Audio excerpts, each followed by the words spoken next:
Right. Okay, we're live now. Most people go back and watch it because we have the service right now. Yeah. Number grows over the week. Well, you are certainly a beneficiary of great technology. One of the best things about college is being here. Yeah. Something like The- All right. You're good? Is this a permanent arrangement? No, we'll be back in the building in a couple weeks. What are y'all doing? Just that we've been doing a massive renovation since April 1st. Wow. And it was supposed to be done August 1st. Yeah. Well, all right. I mean, they're really, we're actually getting And everything's fine. this next week. But, you know, all of everything the church owns is on the second floor. Because the bottom floor and the main floor, so everything has to be moved. And then cleaned, and then the second floor still has to be painted. So we're just giving ourselves a couple of weeks. No, I will come in back, I'm gonna go next door and start a class. I will introduce you, and then if you will just close with prayer. You'll see him coming down the hallway.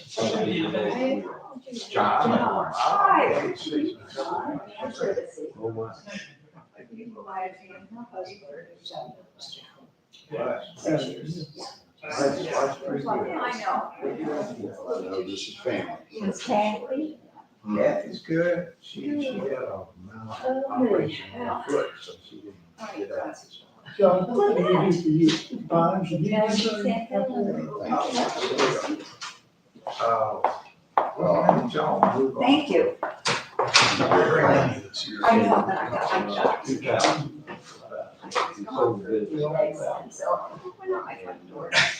Carol and I had a house indoor lot. Because I have the signs on the side that say, do not, you know, and I thought Figured out. something very nasty. Then I went, oh, it doesn't smell. That's what we want. So we decided to have ourselves. Right. And we lived up there for a year. We thought we could change. Oh, She did sponsor.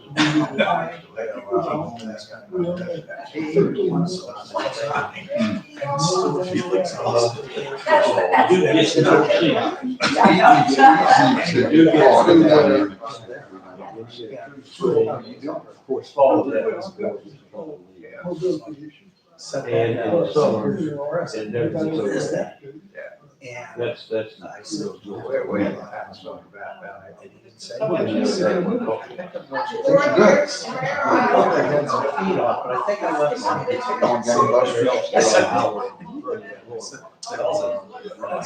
She's brave enough to pull it. So I don't know. So if you're looking, if you're standing on Fifth Street,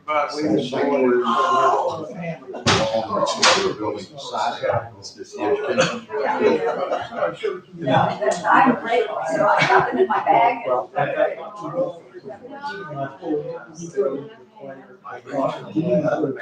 that's right, yeah, so that was, her ball was building right across the court. It's a classic case of an education wing. So we got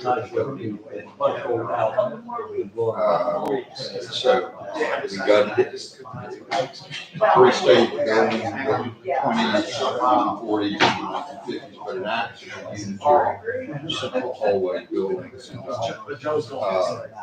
No, I'm thrilled that we don't use this.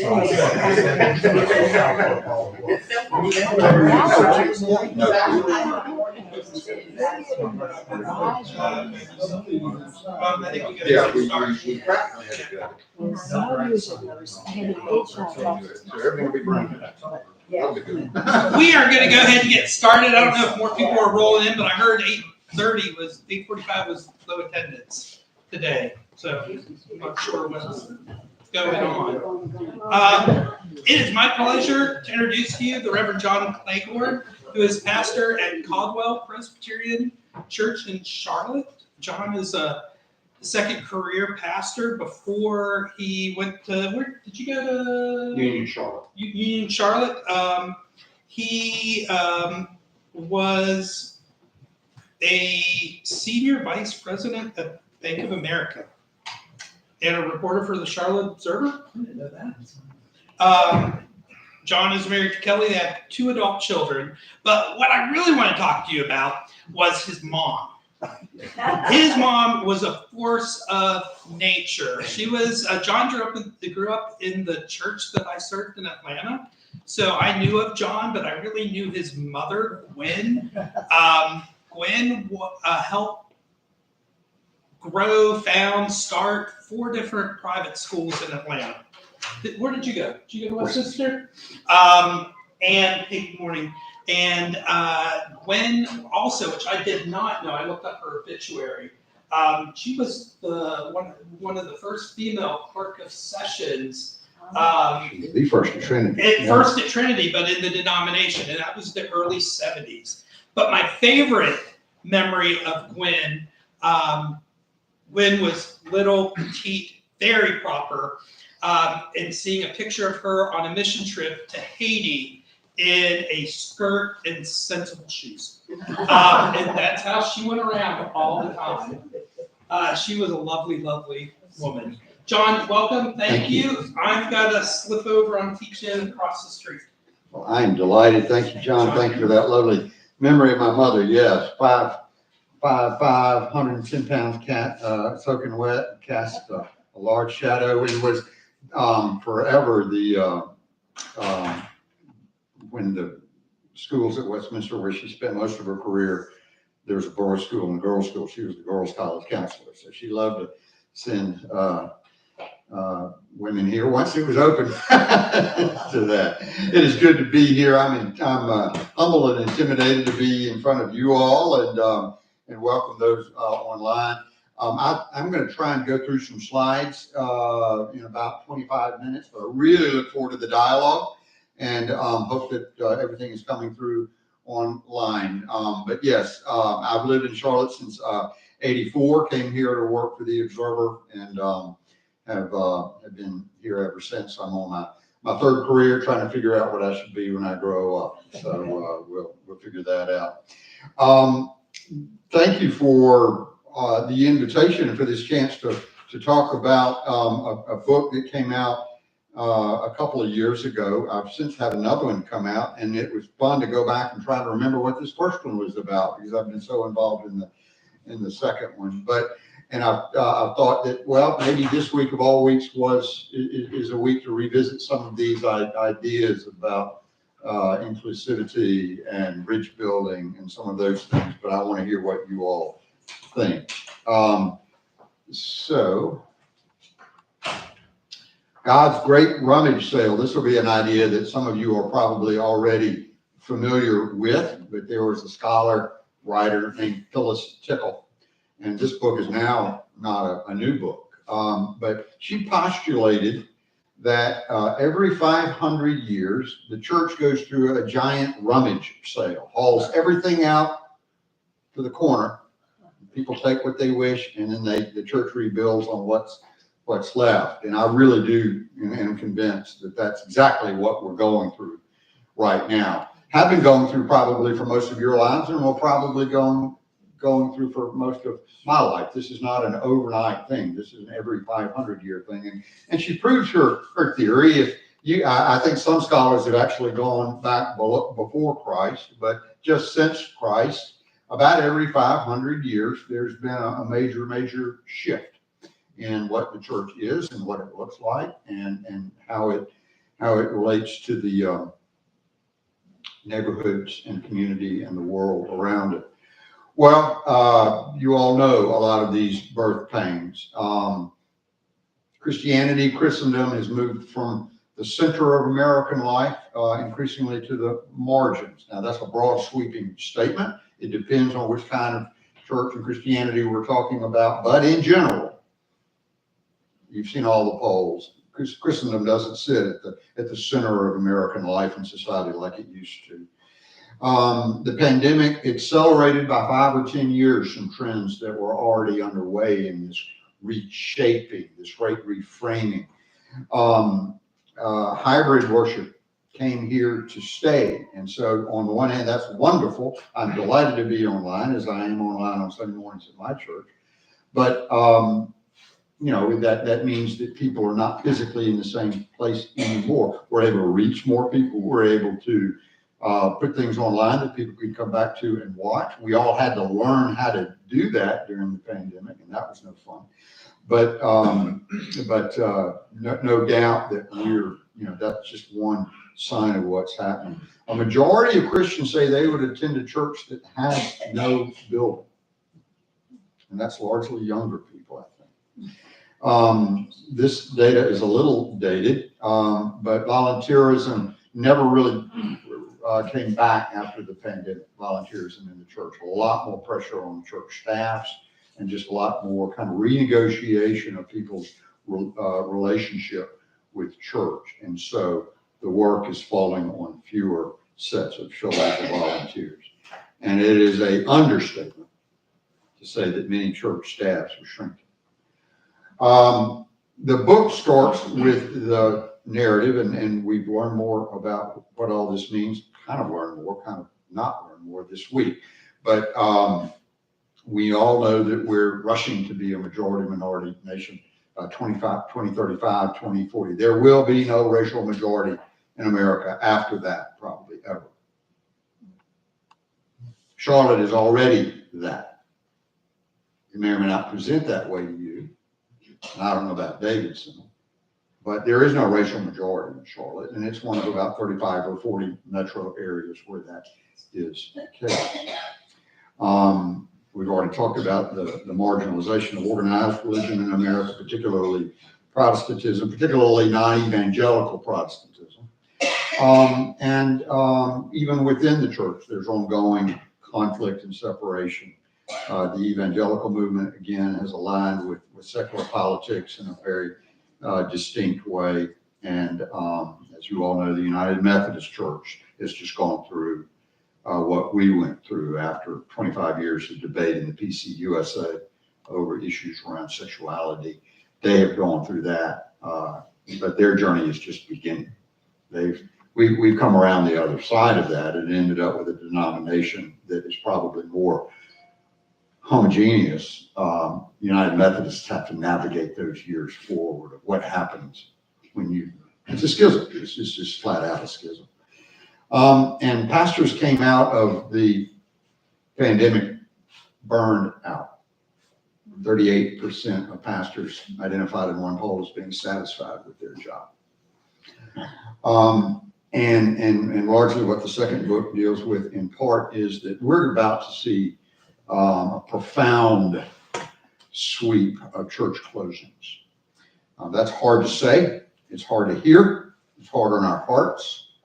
But in Charlotte, we've gone from 140 Presbyterian churches in our 7-county Presbyterian to 90. I think it's going to be half that in 15 years. And so that's the meta text for my weird journey of ending up in ministry. John mentioned that I did other things for 25 years, and then ended up at this little church that was all but dead. Caldwell Presbyterian Church is in the Elizabeth neighborhood. When the city ran 2 streetcars out, one went to Elizabeth and one went to Dilworth, and so those old neighborhoods sprouted around 1905, 1910, and of course, Charlotte being a lovely Presbyterian Protestant city, they said they need churches out there. So Methodist, Baptist, Episcopalian, and Presbyterian churches opened. We were one of them, and the church thrived.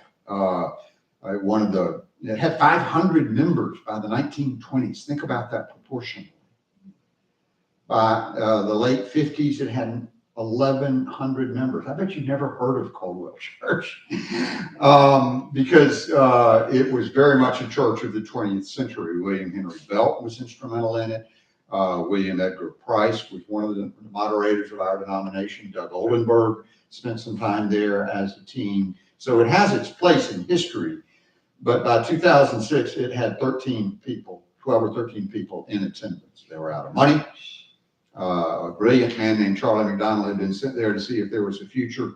He had run every play in the church revitalization playbook, and nothing was working for a variety of reasons. And so the congregation voted to close the church. It's a much longer story that is told in the book, but there was a wave, a breath of the Holy Spirit that said maybe not, and the church has come back now to be about 350, 400 community of faith, about 300 on the rolls, but we look at membership fluidly. We don't insist on it. So I consider my flock about 400 people. And we're a little different. We're about 20% plus or minus LGBTQ. We're about 20% plus or minus people of color, BIPOC. You all may know that term. I think 50% Presbyterian background is probably generous when I made this slide. Many are wounded. I mean, imagine it's a church that has come back since 06, 07. Everybody is new except for one original member that's left. Who sings in our choir, leans on a cane. It's amazing. But Caldwell has turned out to be a place where people who have had a bad experience with church, been chased out of church, been wounded by church, been disillusioned by church, find a way back, kind of a hospital for weary and wounded souls. And we are statedly progressive, unapologetically. We don't have a Democratic flag out on the front lawn, nothing like that. We don't have any flags, American flag on the front lawn. But when this congregation came back to life, that was its heart, that was its soul. And so the church has really followed that. Now, as you all know very well, this dotted line, this slightly different scale, but this dotted line represents our denomination from 4 million down to maybe 1 million since 1960. And so just as Caldwell went up in 1960 and then went down, the denomination is down. It probably, y'all are much more educated than me, but it'll settle out from a moment at 800,000 or 900,000 nationwide. And so the rummage sale, we see it in the Presbyterian Church, we certainly see it at Caldwell, we certainly see it in Charlotte, and we certainly see it in America. So I got there, first call, barely 2 nickels to rub together, but a really passionate and diverse crowd, and we did our best and have enjoyed each other. But I soon realized that personally, I had no talking partners. I had nobody that, as a new pastor at 43, to say, tell me about pastoring a church like this. So I thought, I better find somebody to talk to. And about that time, I started earning a doctorate. So I thought, that'll be what I do with my doctorate study, is just kind of extend my own personal journey for conversation partners and benchmark partners. And so I did not a scientific analysis of the denomination nationwide, but I contacted everybody, and I'm a lifelong Presbyterian, presbyters, the denomination, everybody's saying, can you help me find churches that have this same 20% variable, 20% queer, one might say, 20% non-white, because those are the factors in Charlotte. Differences in class also come with that. I could find 10 out of, at the time, 9,900 churches. There were some others that have a lot of international influence that might have fit that rubric, but 10 that really looked like Caldwell. And so I did, academic research, not only to find them, and you see where they are on this map, but then to engage with them in a formal questionnaire saying, how's it going for you? What are you seeing some of the same things that I'm seeing? And it ended up being a fascinating journey. And there were some common themes in all of their stories. They were all urban and older, just like Caldwell. They, for the most part, had once epitomized enormous wealth, privilege, and power, just like William Henry Belk had been, a patriarch at Caldwell. These other churches each had their own version. The picture on the left is East Liberty Presbyterian Church in Pittsburgh. Gosh, it's a cathedral. It's fantastic. It's gorgeous. But has that same kind of diversity as these other churches. This in the middle is First Church Brooklyn, and that church on the left is in Baltimore, founded by the first, funded with that glorious sanctuary by the first person who kind of invented investment banking. And so all these churches have gone from, just like Caldwell, remember that chart, up and then down, near death or some other transformative experience. And what happened after that was that they were newly awakened to comfort with taking risks. We Presbyterians do not do that very well. Let's just say it. My name is John. I'm a Presbyterian. And all these churches are centered on social justice. And so at the time, I became intrigued with this idea of intersectionality, which is a term you may or may not know. I imagine it gets talked about here at the college. It comes from really a professor at Columbia University first pioneered this idea. It came from a lawsuit of auto workers who were women and who were Black.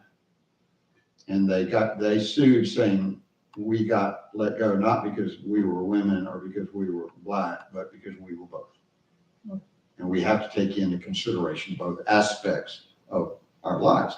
And so transfer that to all of us. We've all got different things that make us up. We might all look white in this room, but I imagine there are other types of diversities in story, perspective, outlooks, ideas. So this slide is, the old swim lanes, and in intersectional churches look probably much more, that's kind of how church has been for a lot of years. We're all swimming in our lanes, whether it's denominational or class or neighborhood or what have you. But the proposition is that maybe this is one way to go. And my proposition in this book is not this is the way to go, but it is a way to go based on a lot of research lived and experienced. So again, this idea of intersectional thinking recognizes that we are all a mix of many things. And that mix gives us perspectives, experiences, wisdom, hurts, and triumphs that God can use in ministry. Now, political commentaries and commentators are trying to figure out what happened in Tuesday's election around these variables. And it came out in a way that very few anticipated. I was just telling Ms. Kirkendall that there is a wonderful podcast on the New York Times site overnight of a fellow who predicted it. But what we've seen is that what we thought we understood about color and race and class and educational background, we didn't understand, at least as it comes to politics. And the church is not in the politics power business. So let me stop that parallel right there. I'm not overly concerned with what's happening there as to the church. But what the church has not always done a good job of is understanding these dynamics. Because of who we are, how we came up. No harm, no foul, but let's look at it and say, oh, you're right.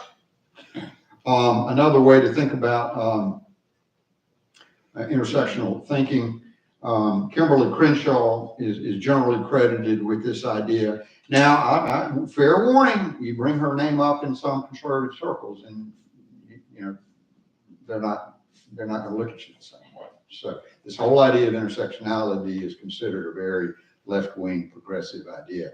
I am taking it with some privilege, slightly broader, just to simply say that other than, in addition to race and class and background, we all have different things that make us up. And so how do we understand that?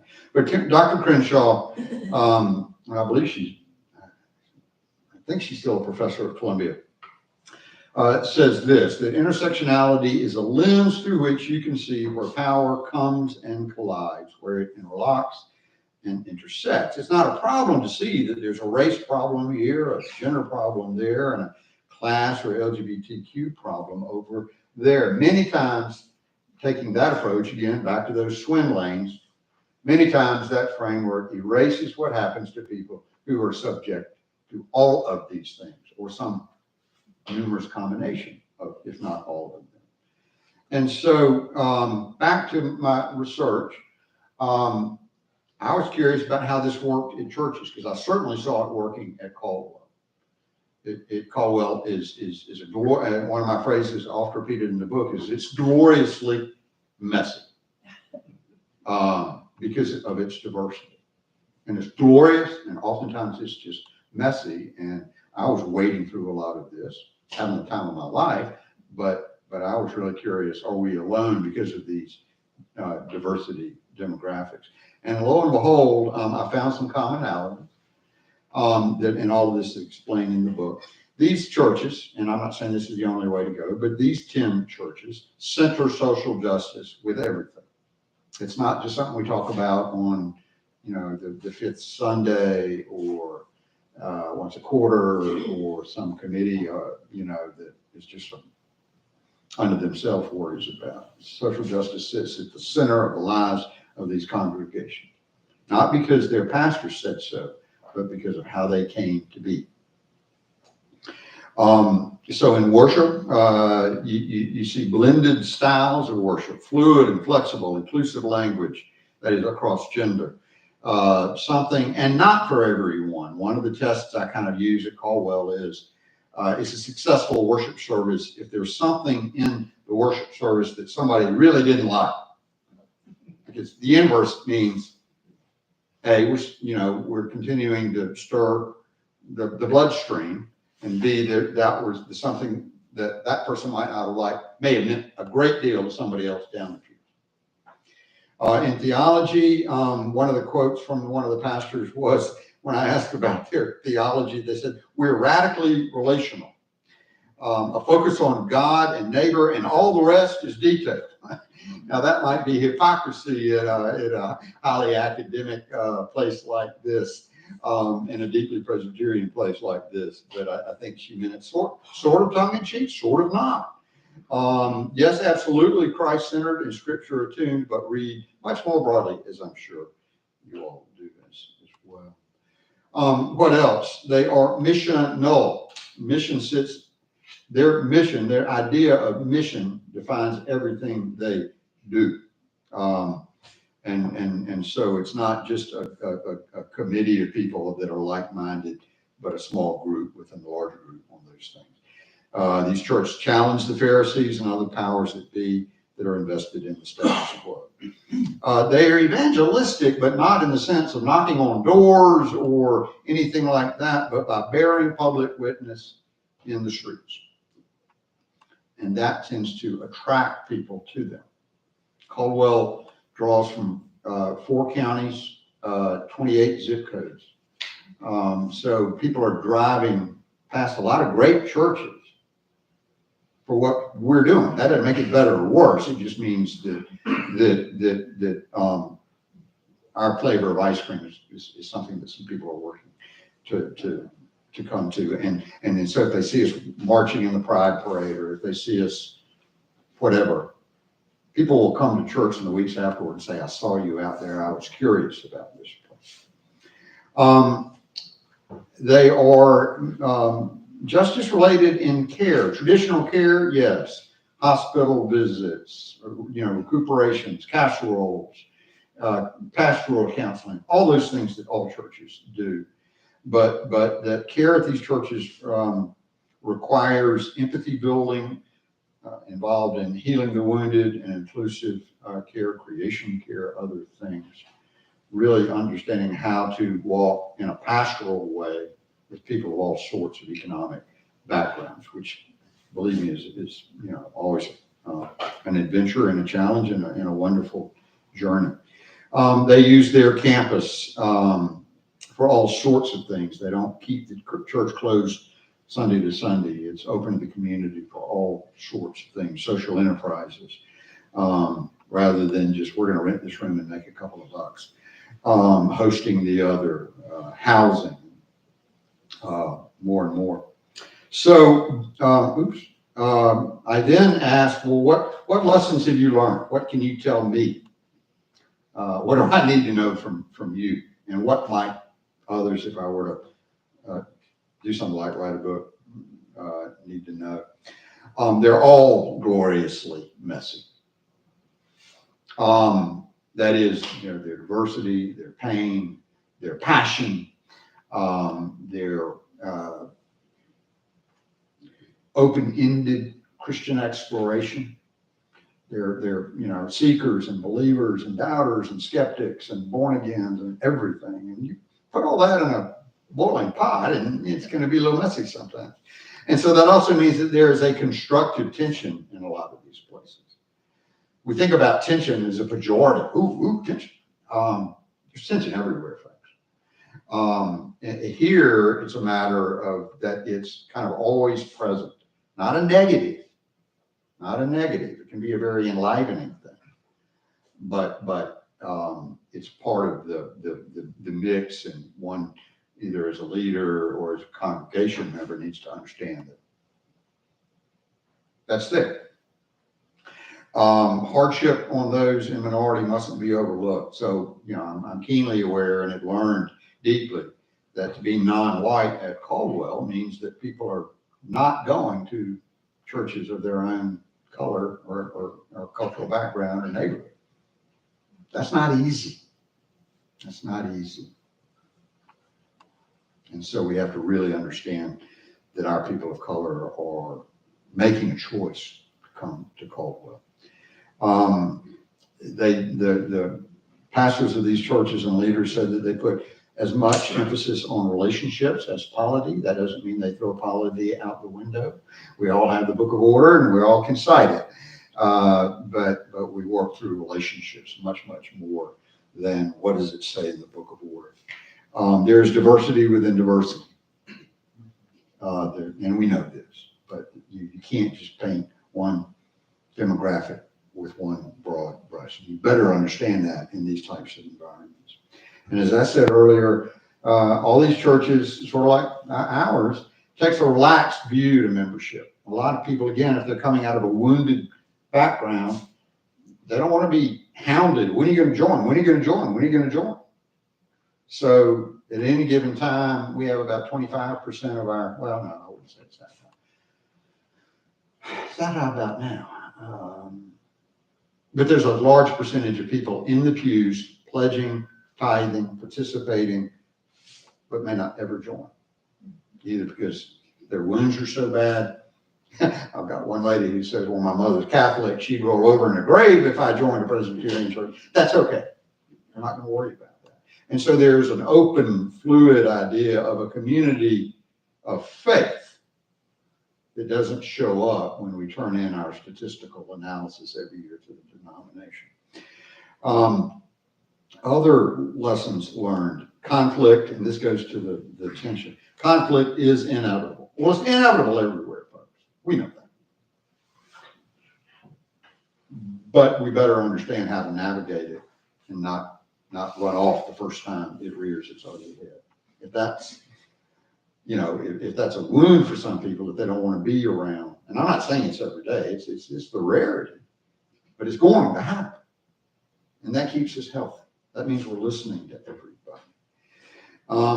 And all of these churches found that a brush with death, and Caldwell was voted to be closed and then came back to life. These other churches have similar stories. They found life out of that. You put one foot in the tomb, or you take a good long look in the tomb and then realize you're not going in there. That emboldens you to take some risks with your assets, with your relationships, with your outreach. And then in turn to provide leading edge practices, experimentation, risk taking, all things that I contend we Presbyterians are pretty frightened but that better change in my book. These churches can be fragile and precarious. If I went back and looked at these 12 or 10, I don't know what their story would be. They're not guaranteed. Caldwell is not guaranteed. It is what it is for the moment. And they are nothing if not liberated. As I said, a brush with death can really free you up to say, well, what else have we got to lose? Let's try this or that. And so then that becomes a deeper part of the ethos to say, well, no harm in trying this or that.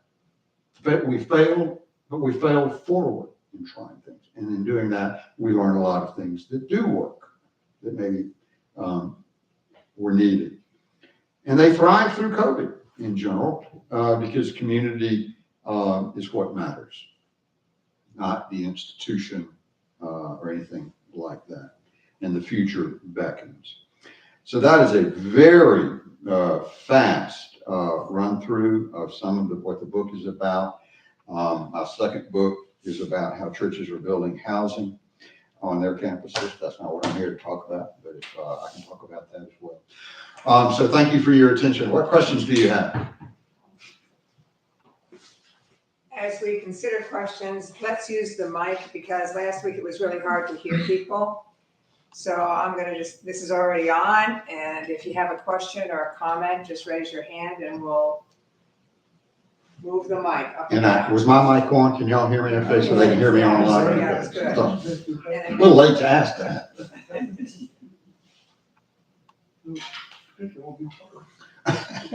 John, something occurred to me, as you've been talking about this, has to do with physicality. Right. First of all, the physicality of the setting for the particular church building, if it's going to be focal to it, and how that varies so remarkably from place to place to place. You're in a particular neighborhood. I grew up in Charlotte. I know that neighborhood very well, and you're in a particular neighborhood, changing neighborhood, but there are a lot of things around it would probably kind of influence the way in which you shape the ministry, the church shapes its ministry. The second thing is the physical facility itself. And there are all kinds of churches and all kinds of ideas about what a church ought to look like. Now, when you had East Liberty up there, I was saying, well, that kind of reminds me of the church I grew up in. And what would we do with that cathedral edifice in order to make it available to the community around? So two things, if you comment on either one or both of those.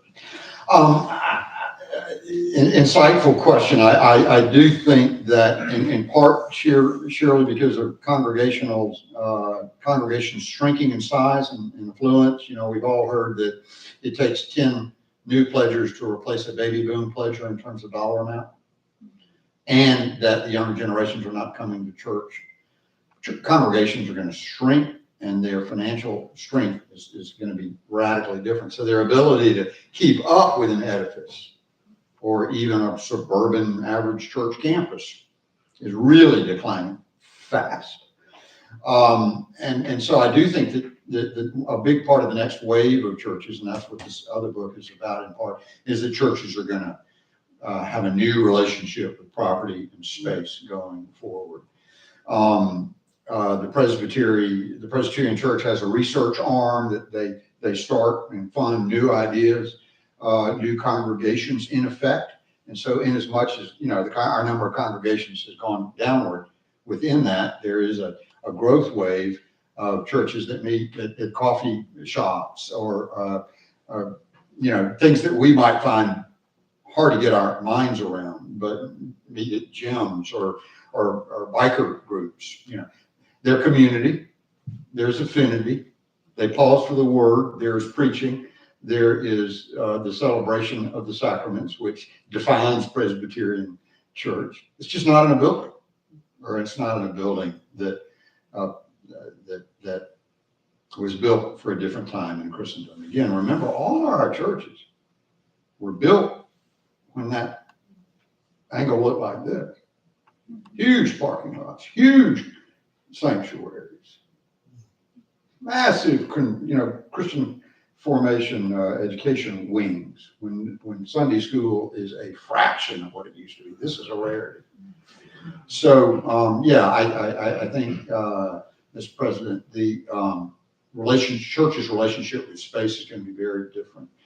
I'm not enough of a social scientist to then weigh in on like social media, but the other thing that this book deals with is the implosion of community in America, bowling alone, social media, fragmentation, radical individuality. All those things are real ills, if you ask me. And so the church is going to have to find some way to continue to provide community.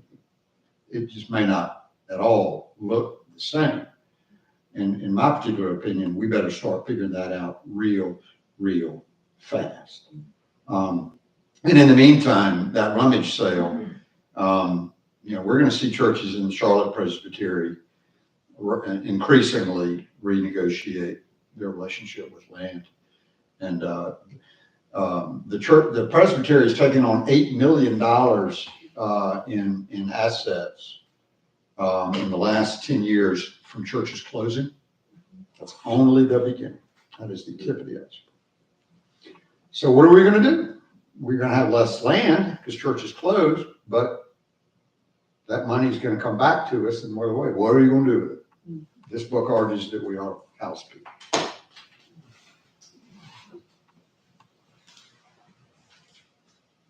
With all the diversity of people that you bring together, do these diverse, I don't know if they're groups or individuals, maybe both, do they like each other?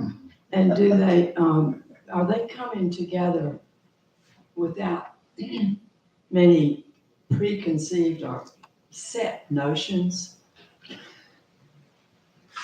Yes and yes, I think. What the greatest thing at Caldwell that was there before I ever got there was just the genuine love they have. And that's no, there was never a strategic task force on how to be nice and loving. They just are. And I think that's an expression of gratitude that they have a safe space. But then that's a space where others who look different are accepted, and they feel called to be a part of that. That said, that makes for ground where it is safe to examine some of our deepest prejudices. And that in turn leads to that tension I was talking about.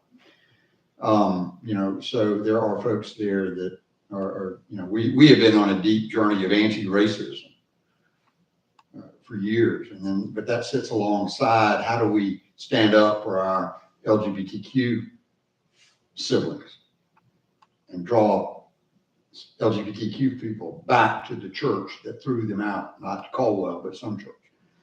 And juggling all that, yeah, sometimes there are dust-ups, we'll say, but that in turn leads to the practice of reconciliation. So Caldwell might fall in, if it were a body, it might fall and skin its knee sometimes, but it gets up and puts a Band-Aid on and keeps going. And it's not for everybody, but we're trying to figure out how to be the beloved community, and that sounds arrogant and grandiose, but it's what Jesus said. And so it's not for everybody, but it's certainly enlightening and fun and wondrous.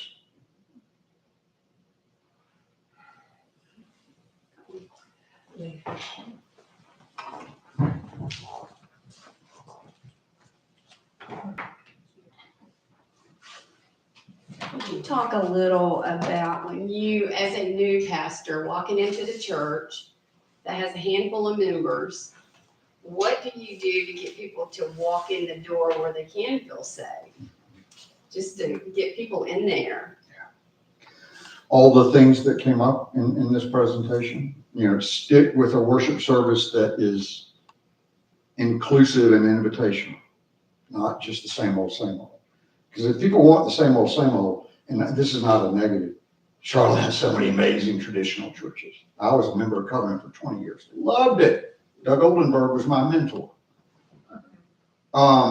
So, you know, our proposition was, you know, there's no more Presbyterian city except for one other in America than Charlotte. And Charlotte has hundreds and hundreds and hundreds of traditional tall steeple churches. Let's put something else on the buffet. And so it's all those things that we talked about, that public witness. And when people see us trying to do what we believe in the streets, that's our way of evangelism.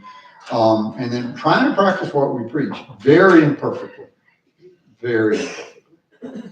I don't know if I'm answering your question. Well, I can understand if you're at the gay pride parade and Right. people see the name of the church and they go, oh, what's that all about? I'm gonna go visit them. But I'm just wondering other ways, because I know we visited other churches where they may have very few members, but you know, how do you go out, if you're not going out knocking on doors, when you say, you know, the presence in the streets, what do you mean by that? Well, I mean, that's the exception. I don't mean to sound like we're out protesting every week. That's just an example. We just stick to what we're trying to do, and it has grown. And maybe the Holy Spirit is in that. I mean, I think there's got to be mystery in this that I can't explain. And that's why I wanted to do this research. I'm as analytical as the next person, but there's something there that I can't put my finger on either. And it's just kind of slow and steady of trying to be who we are, offer what we're trying to offer, fall, stumble, pick ourselves up. And it's just kind of grown over time. It's also been a place, I mean, we keep very, very lean rolls. And so it's a place where sometimes people come and renegotiate their relationship with God or the church, and then maybe they move on. And there's a transient nature to Charlotte to begin with. And to some degree, we're a way station.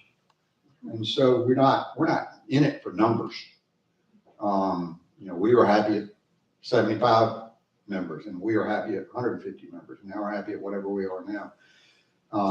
Yeah, that's up to God, I think, but try to be authentically who we're trying to be, which is rooted in Scripture, not in some ideology or philosophy or, you know, consultant strategy. This is who this group feels called to try to be, and I get to hang out with them. I don't know if that answers your question. It's not formulaic. I wish it were. Each one of these situations is the same and yet different. So the conclusions I drew were sweeping, but each is locally contextual, different. In terms of the physical space, looking at just at the physical space, would the answer not be consolidation? Why couldn't several congregations move to one building and just kind of consolidate? I think we're going to be hearing a lot more about that. That was heresy before. You know, our polity means that we can't force things from the top down. So, you know, our presbyter, Jan Evanston, who's terrific, you know, she's not the bishop. We aren't a hierarchical denomination. She can't say, your congregation and your congregation, you're getting together, that's it. You're dying and you're dying, but it's hard to get you to leave your church and you to leave your church, because you love your church and you love your church and you love your minister and you love your minister, and there's all sorts of reasons it's really complicated. There are churches that are beginning very quietly in the Presbytery to explore joint staffing, baby steps toward that. And the Presbytery is about to launch a kind of a visioning process, and it goes and to look at options like that.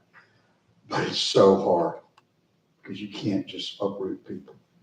Charlotte's got 24 black churches, more than any, or Presbyterian churches, more than any in the country.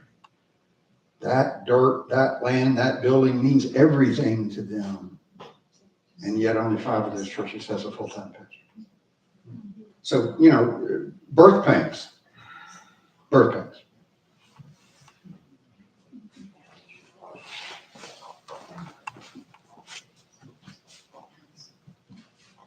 John, one of the things that the impressions that one of the impressions I carry with me from visiting all of Memorial is the music. Yes. I mean, it's all kinds of music. And I will say that since we have been in this sort of building mode and had to combine our contemporary group and, our traditional mode, I've realized that if you can kind of listen up a little bit and begin to enjoy the music and not be, theologically correct all the time. But when you're thinking about when I'm thinking about how you break through some of the walls in traditional settings, I do think finding joy and spontaneous kind of thing through music. Absolutely. I never, and please hear me, I love covenant, raised our children. But I never thought, and I grew up at Trinity in Atlanta, another kind of purple affluent Buckhead church. I never used the word fun in relationship to church before I got to covenant. And that was as a consumer. It was just, I'm not talking about hollow out, pablum fun. But it lifted your spirit. But it also meant that, there were some things that I didn't like. The congregation loves to clap. Makes my skin crawl. And they know that. Like an applause. That's their way of saying thank you. Yes. But the old Presbyterian doctrine would say, it's not entertainment. No offense. So, we have to negotiate those things. But what we're trying to figure out is how can there be something in worship that appeals to the broadest array of people? So we're very careful about our language about God. Because a lot of people struggle with God as a strong male figure. Okay, well, if that makes Caldwell safer, I don't think it's heretical. Come on, let's experiment with that. Languages, different styles of music. I mean, we're very Presbyterian there. We go through all the 4 stages that y'all go through with worship. Gathering, confession, pardon, hearing of the word, responding to the word. By the way, just looks and feels a little different. And it's not everybody's cup of tea, believe me. We have a lot of people who are one and dones. They come and they don't come back. There's lots of great churches for that.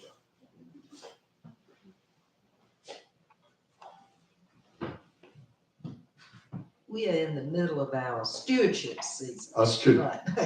And I wonder how in the world you fund your church and the programs that you run. Same genre. Our diversity is from people who are homeless to multimillionaires. And everybody chips in. I think, are just about this, and people are generous because their heart is in it. And so our numbers are strong. We don't have any endowment. We don't have anything to fall back on. We raise about $650,000 every year to start over again. Because that's our budget, our total budget. And so, people put their money where their heart is. I think that's like a scripture. Yeah. It's a beautiful thing. Doesn't mean we don't sweat it, but it works out.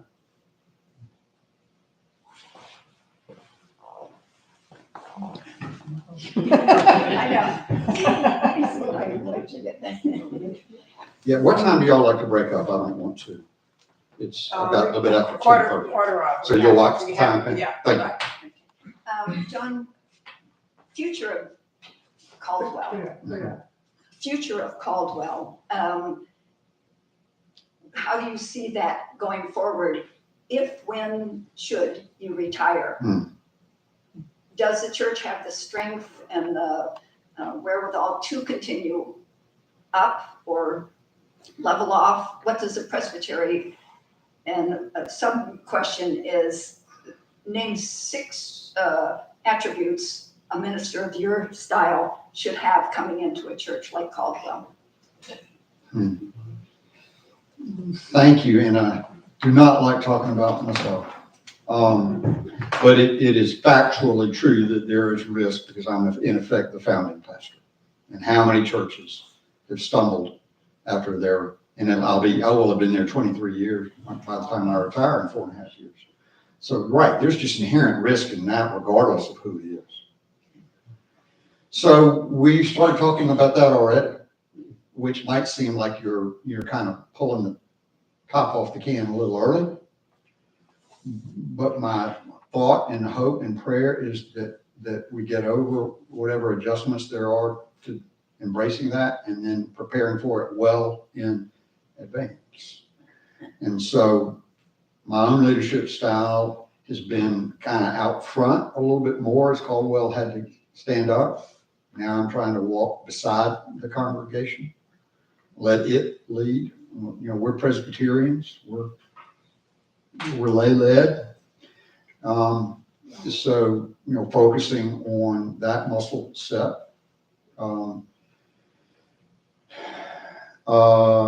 We're just trying to be mindful about it, and I'm hopeful and prayerful. I hope it will be a very attractive place for somebody. Now, we're about to open an apartment building with 21 people who've been chronically homeless on a 1-acre campus of our church. That's going to make it even more difficult and more attractive, I hope. So, you know, hopefully there's somebody out there that has the intrigue to latch on to this craziness. I sure am glad I spent 25 years in the private sector and learned a lot about management, leadership, business, communications. But that's just me. The next person might come on and have a completely different set, but those are things that I've leaned a lot on in this. And I've been in Charlotte for 25 years and circulated very broadly before becoming a minister. So I had social capital I could use when I needed it. That's not financial capital, but it's, you know, calling for help or making a connection, present company included, when I had a question. So I don't know if that answers your question. I think the future's so bright, but it'll take the right kind of person, that's for sure. I have a question. You mentioned 20% of your congregants are people of color. What draws them to your church? What do they experience that they find there that enables them to go with you rather than to their own church? That's a question for them to answer much better than me. I've learned that much. I wish what I would think is, yeah, we have a rocking gospel choir. It's mostly white, but it sings all old black gospel. And so that's an upbeat, joyous, energetic mood. Prophetic preaching, comfort with taking hard problems on. So that's not everybody's cup of tea, white or black. But I think what I know about the people of color at Caldwell is they're very intentional about trying to be part of a bigger thing. And I think they have a lot of courage and backbone because no matter how hard we try, we're going to get things wrong when it comes to race. And you know, we're going to nick or wound people inadvertently just because we're living out of our whiteness and we don't know any better and we're trying to learn that. So it takes a lot of courage for them, but I think they're coming to, and a lot of them are interracial families, or a lot of them are families that want to raise their children around diversity. Now, that is not to say that Asian American Presbyterian churches and Latino Presbyterian churches and you know, Black Presbyterian churches aren't great places. It's just our flavor of ice cream.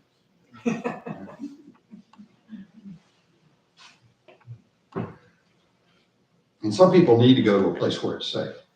I mean, like this Sunday, a lot of people need to go somewhere where they can just be. you know. And so they might go to, you know, a lot of people might go to a black church to try to understand what's happening. Not our members, but, you know, it just depends on what you're looking for. Does that make any sense? Yes, sir. Would you consider, the style of your church to be more, evangelical in a way? Opposite. Opposite. Opposite. We're evangelical in the sense of bearing public witness, trying to act on what we believe in. We're deeply reformed.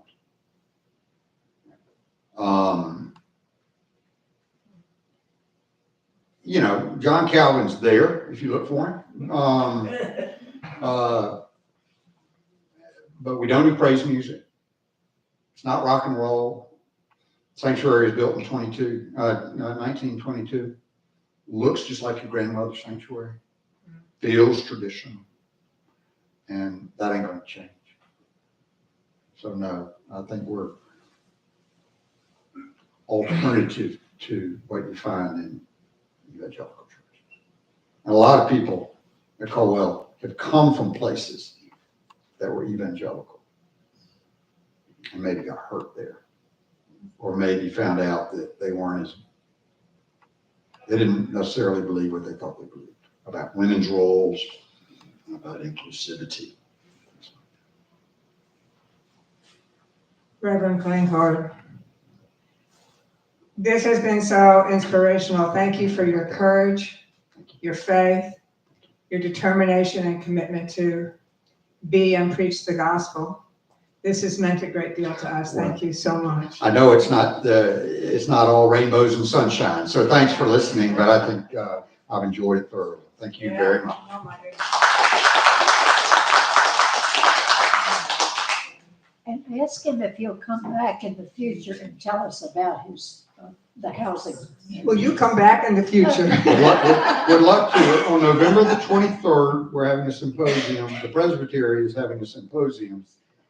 Charlotte is a trend leader in this emerging national movement of churches looking at their property and renegotiating their relationship with it, and then looking at the housing crisis and saying, there's something we can do to help. There are pound for pound, square mile per square mile. There are more examples in Charlotte of that than any other country, in that city in the country. Quiet little thing. And so that's what led to this book and our own journey. There's a symposium, if you want to hear all about it, at Caldwell, Saturday, November the 23rd. Come. Thank you all. Thank you. Thank you.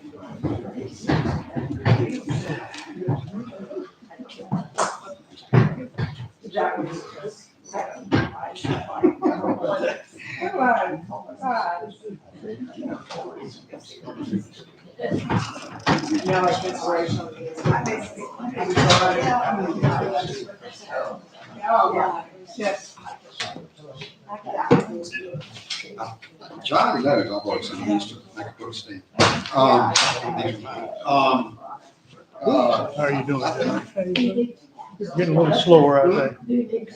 No, I know it. I believe John bought those for y'all. He said they were in a box and he had to dig them out. Yeah. Yeah. They're all good. And this is the other one. So you're not showing? Help Sorry? yourself to You're not showing. No, I'm not, I promise. I think John bought this. He said they got boxed up in the move. Yeah, like dig them out. There are several things that got boxed up. Moving is no fun when you're at home. We have a tiger. Yeah. I don't remember what Tim's rank is. Not a general, but high military. Who's in charge? Who's in move next Friday and Saturday? Yeah. Calling the Marines. He'll probably be the only one who can fix it quite well.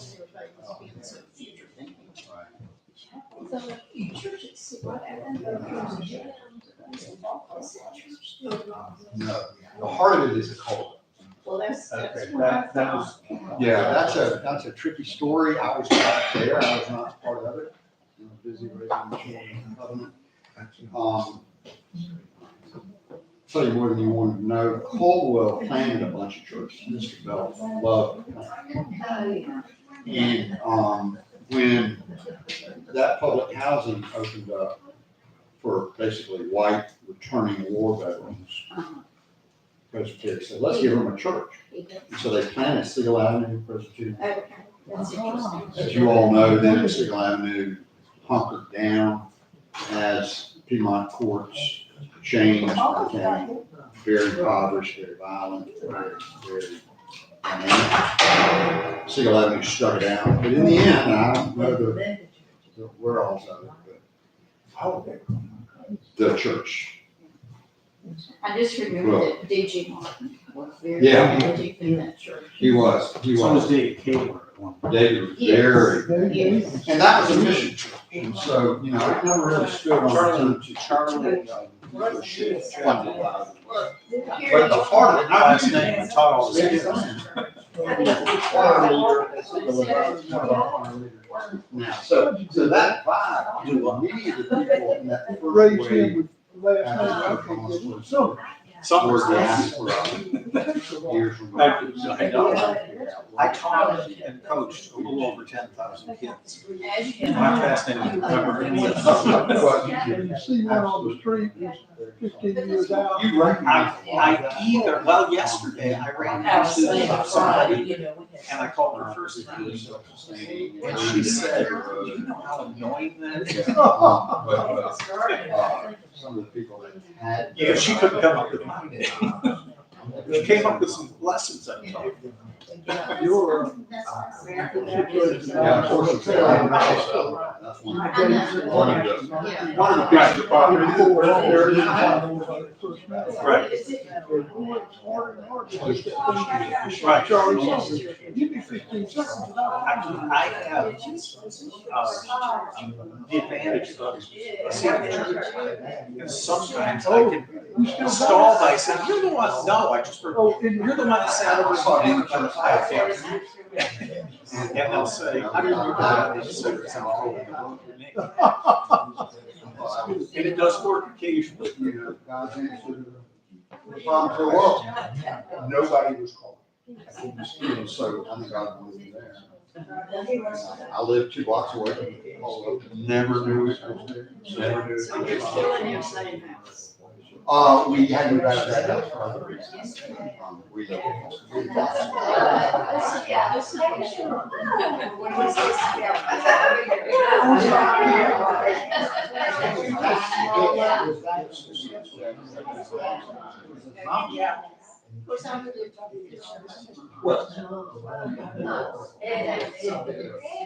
Remember, in 1960, it had but, by the 70s.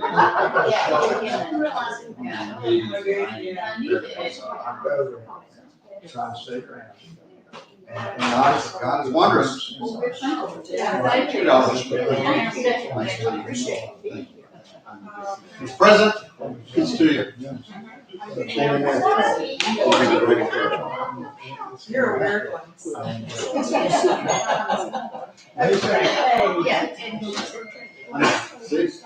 I'm Laurie. Of your name. Oh, I love your mom. Hello, Tara, nice to see you. Really, the president was competing with Ken. Playing Georgia.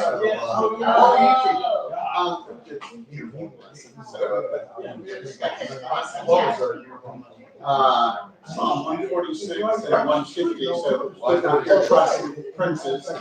Yeah, we worship on that one. Yeah, we're gonna come back out. Yes. Right. That's literally. And I commented on that in the class last week, saying I didn't know if it was deliberate that schedule this for the Sunday activity. Well, you know, it comes up in electionary, so I did wonder if electionary kind of puts that around election. I wonder, yeah, but either way, well, yeah. I'll let you guys. Feel like I should be a little trendy. I appreciate what you're doing. You're made a nice recovery from, let's see. Sounds like you look well. Good to see you.